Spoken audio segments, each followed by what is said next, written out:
World cup 2026లో team India తన రెండో వేటకి సిద్ధమైంది. యుఎస్ఏ మీద గెలిచాం కానీ మన బ్యాటింగ్ చూసి అందరికీ గుండెల్లో రాయి పడ్డంత పనైంది. 77 రన్స్కే 6 వికెట్లు పడిపోయిన ఆ మ్యాచ్ గుర్తుందా? ఇప్పుడు ఢిల్లీలో నమీబియాతో మ్యాచ్. ఈ మ్యాచ్ ఈజీగా గెలవడమే కాదు, ఫిబ్రవరి 15న కొలంగోలో పాకిస్తాన్తో జరగబోయే అసలు సిసలు యుద్ధానికి మనకిదొక పర్ఫెక్ట్ ప్రాక్టీస్ మ్యాచ్ కావాలి. కానీ మ్యాచ్కి ముందే టీమిండియాకి ఒక బ్యాడ్ న్యూస్. మన యంగ్ ఓపెనర్ అభిషేక్ శర్మ ఆస్పత్రి పాలయ్యారు. అసలు ఏమైంది? తుది జట్టులో ప్లేయింగ్ 11 ఎవరికి ఛాన్స్ దొరుకుతుంది? ఈ విషయాలన్నీ క్లియర్గా చూద్దాం. వీడియోని చివరి వరకు చూడండి. First update Abhishek Sharma health గురించి. మనందరికీ తెలిసిందే, యుఎస్ఏ మ్యాచ్లో అభిషేక్ డకౌట్ అయ్యాడు. అయితే ఆ మ్యాచ్ టైంలోనే తను తీవ్రమైన స్టమక్ ఇన్ఫెక్షన్తో బాధపడ్డాడట. పరిస్థితి సీరియస్గా ఉండటంతో ఢిల్లీ వచ్చాక ఆస్పత్రిలో జాయిన్ చేశారు. బీసీసీఐ వర్గాల సమాచారం ప్రకారం నమీబియా మ్యాచ్కి అభిషేక్ అందుబాటులో ఉండటం కష్టమే.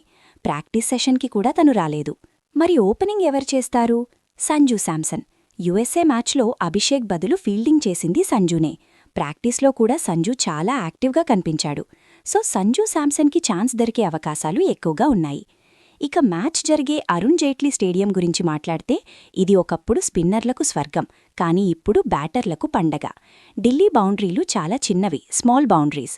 మొన్న ఫిబ్రవరి 10న ఇదే గ్రౌండ్లో నెదర్లాండ్స్ 159 రన్స్ని చాలా ఈజీగా చేసి నమీబియాను ఓడించింది. పిచ్ బ్యాటింగ్కి బాగా సహకరిస్తుంది. పైగా నైట్ మ్యాచ్ కాబట్టి డ్యూ ఫ్యాక్టర్ ఖచ్చితంగా ఉంటుంది. టాస్ గెలిస్తే బౌలింగ్ తీసుకోవడమే సేఫ్. కానీ మన బ్యాటింగ్ టెస్ట్ చేసుకోవాలంటే ఫస్ట్ బ్యాటింగ్ చేసి ఒక 220+ టార్గెట్ సెట్ చేస్తే కిక్ ఉంటుంది. ఏమంటారు?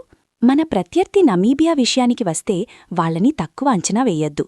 నెదర్లాండ్స్తో జరిగిన మ్యాచ్లో ఓడిపోయినా వాళ్ల దగ్గర ఒక ప్రమాదకరమైన బౌలరున్నాడు, రూబెన్ ట్రంపల్మన్. లెఫ్ట్ ఆర్మ్ పేసర్ అంటే మన ఇండియాకి ఎప్పుడూ కొంచెం ఇబ్బందే కదా. స్టార్టింగ్ ఓవర్లలో ఇతను బాల్ని స్వింగ్ చేస్తూ ఇబ్బంది పెట్టగలడు. మన ఓపెనర్లో ఇతని స్పెల్ జాగ్రత్తగా ఆడాలి. బ్యాటింగ్లో కెప్టెన్ గెరార్డ్ ఎరాస్మస్ మరియు లాఫ్టీ ఈటన్ డేంజర్ ప్లేయర్స్. కానీ మన బూమ్రా, హర్ష్దీప్, సిరాజ్ ఫామ్ చూస్తుంటే నమీబియా బ్యాటర్లకి చుక్కలు కనిపించటం ఖాయం. ఈ మ్యాచ్ ఇండియా 1-సైడెడ్గా గెలుస్తుందని నా నమ్మకం. సూర్యాభాయ్ నుంచి మరో మెరుపు ఇన్నింగ్స్ ఎక్స్పెక్ట్ చేయొచ్చు. పాకిస్తాన్ మ్యాచ్కి వెళ్లే ముందు ఇది మనకి ఒక మంచి బూస్ట్ అవుతుంది. మీరేమనుకుంటున్నారు? ఇండియా స్కోర్ ఎంతుంటుంది? కమెంట్ చేయండి. మరిన్ని వరల్డ్ కప్ అప్డేట్స్ కోసం మన ఛానల్ని సబ్స్క్రైబ్ చేసుకోండి.